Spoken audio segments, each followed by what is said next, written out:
Good evening. How's everybody doing out there tonight? Right now I have a special guest. This is an honor to be in my brother's home. This is my brother Larry, who I met in the halfway house. And he has come a long ways, just like I have. He has come a long ways too. And we hope that through this interview that it can help somebody that can help somebody to help somebody else. That's our goal, God's deliverance, to help other people that are in need for help. Welcome, Larry. Man, it's good seeing you. I'm glad you took the time out to have this interview. First of all, tell your viewers, these are your viewers, some of the things that you went through in life before you even got locked up. Well, I started at a young age. I kind of had a fascination with power, and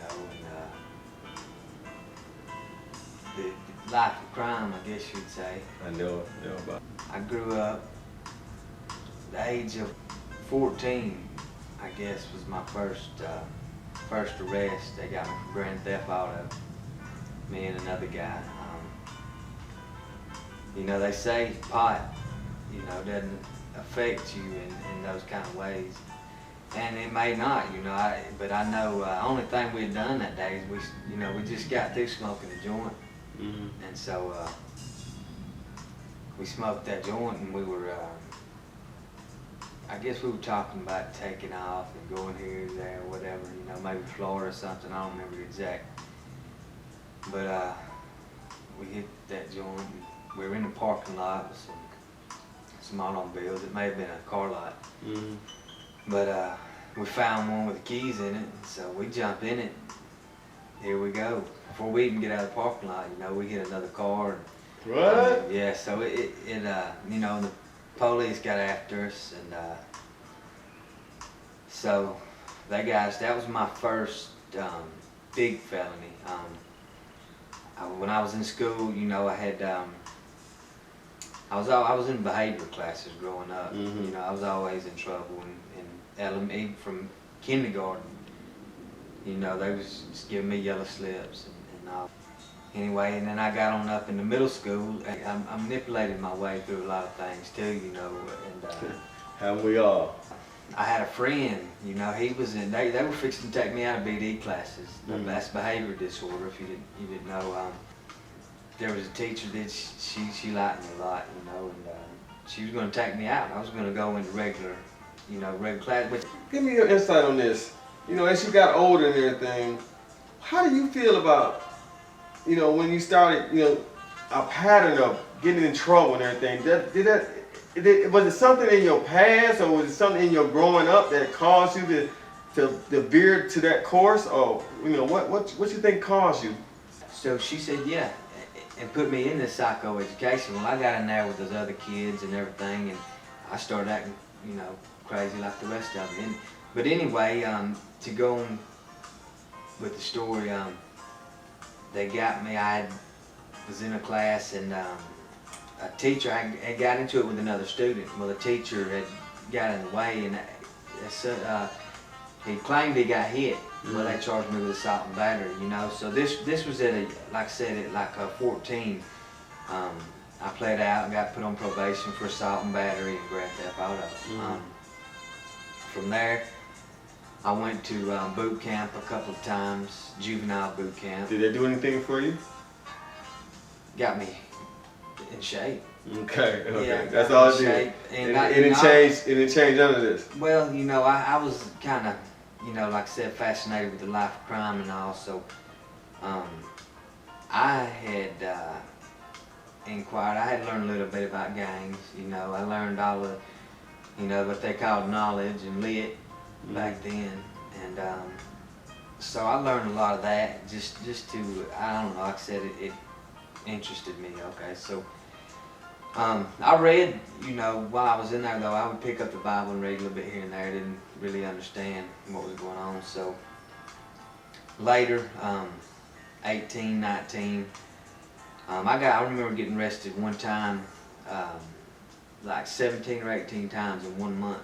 Wow. Yeah, I mean, every time I left the driveway, they would get me. I was drinking underage. Okay. Drinking caused a lot of that. A lot of Drinking, problems? when I would get to drinking, I would use drugs, methamphetamines, cocaine, and stuff like that, and I didn't like to pay for it, so I would move a little bit, you know, to keep my habit up, you know, and this and that. So I remember I stayed up one day, 30 days, I stayed up without eating or without sleep. 30 days, and and that, you know, I hallucinated a lot. Just staying up that long, you know, it affected me a lot. I can tell, even in my later years, you know, I would at my age, like I said, 16, 17, 18 years old, I was going to dealers and stuff that people twice my age, you know, couldn't even go to, and so you know, it was staying up that long and getting in trouble, you know, it kind of affected me. I was every time paranoid that the law was gonna, you know. Especially after all the times you had been locked up. Right. Yeah. You know. So let's fast forward up to the time you got locked up for this bid, where I ended up meeting you at the halfway house. Okay. This one, you know, it was I'm gonna go a little bit before that because I was in a detention center, and it was on the terroristic threats and shoplifting, I think it was. So while I was there, I went to church and stuff. I still hadn't fully come to know the Lord, but I would go to church and stuff, and there was these guys. Can I ask you a question? Uh-huh. Why did you go to church? Because I knew there was something there that I needed. Okay. You know, I knew that it could help me, and so when I got out, I wasn't out for 15 days. But while I was out, you know, I run the streets. I always carried a gun. I was, you know. How did that make you feel because you had a gun? Well, you know, before all the other times, you know, I always thought to myself, you know, I've always, you know, I've carried a gun, but didn't never have to use it, you know, and because I like, you know, I fought a lot growing up, so, you know, I was kind of proud of myself for not ever having to use a gun, but you know, It's by the grace of God, you didn't have to use it. Right, exactly. Okay. So, but this last time, you know, I got out, got to drinking, and got to moving, you know, trying to make a little fast money.